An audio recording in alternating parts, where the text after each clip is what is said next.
What is up, everybody? I hope you guys are doing good out there. Man, I've got a story for you today that is straight up gonna mess with your head. Like, for real. Picture this. You're standing in your bathroom, it's late, you're dead tired, just trying to brush your teeth before you crash. You look up in the mirror, you make eye contact with your own reflection, and you reach up to wipe a little smudge off the glass. But your reflection doesn't move. It just stands there, staring right back at you. Most of us would lose our minds and bolt out of there screaming. I'd probably eat the floor, pass out right on the tile. But what if you couldn't run? What if that was your only place left? All right, let's get into it.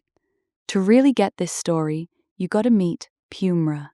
She's 24, sharp black-rimmed glasses, and this thick, wavy, dark hair that she usually keeps pulled up in a high, neat ponytail because it's stupid hot where she lives. She's a freelance photographer. Sounds cool on paper, right?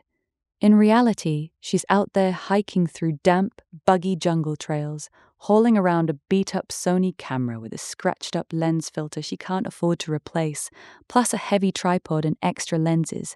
All that weight just to take promo shots for tiny eco-lodges that barely pay her enough to eat. Every single morning, she's got the same routine. She sits at this old, creaky wooden table in this run-down house right on the edge of the jungle. It's like 90 degrees with 90% humidity. Feels like you're breathing soup. She's wearing this bright yellow mini dress, super tight, form-fitting, little puff sleeves, and a whole row of small brown buttons going straight down the front.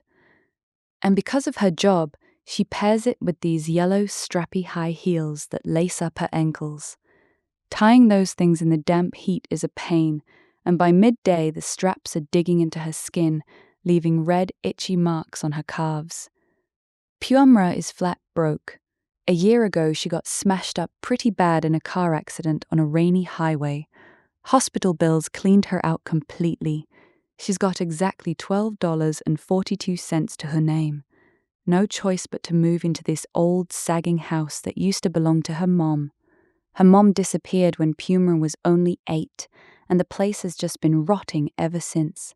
So her life is lonely as hell. No neighbors, spotty phone service, nothing but the constant loud buzzing of cicadas outside the windows. She sits there editing huge photo files on an old laptop that sounds like it's about to take off.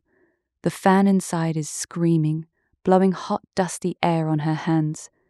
To stretch her money, she eats cheap instant chicken ramen, usually breaking the dry block in half, so one pack lasts 2 meals. She eats slow because her back and ribs still hurt like crazy from the crash, and she tries her best to ignore the big antique mirror sitting in the corner of the main room. It's heavy, dusty, with this warped wooden frame. Every time she walks past it, she gets this creepy feeling, like out of the corner of her eye, her reflection is half a second behind her.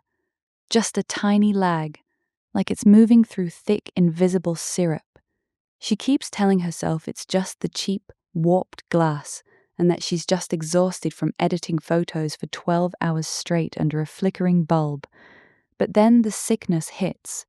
It starts on a Tuesday morning. She's in the kitchen waiting for her cheap coffee maker to finish dripping. She reaches for her favorite mug, and right as the steam hits her face, her nose just flares up. The coffee doesn't smell like coffee at all. It smells like old rusty pennies mixed with rotting leaves and spoiled meat. The smell is so strong and thick, it coats the back of her throat like greasy, dirty coins. A hot, sour wave of vomit shoots up instantly. Piumra slaps both hands over her mouth, cheeks puffed out, stomach knotting up hard. She shoves her chair back so fast it screeches across the floor and falls over. She runs down the narrow hallway, those strappy heels clacking loud on the wood, and barely makes it to the bathroom sink before everything comes up. She's gripping the porcelain, knuckles white, heaving so hard she folds in half and drops to her knees on the cold tile. Every single heave feels like someone's jamming a wedge into her cracked ribs from the accident, like the bones are splitting again. She's gasping, choking, stuck in these long, dry, painful heaves that won't stop.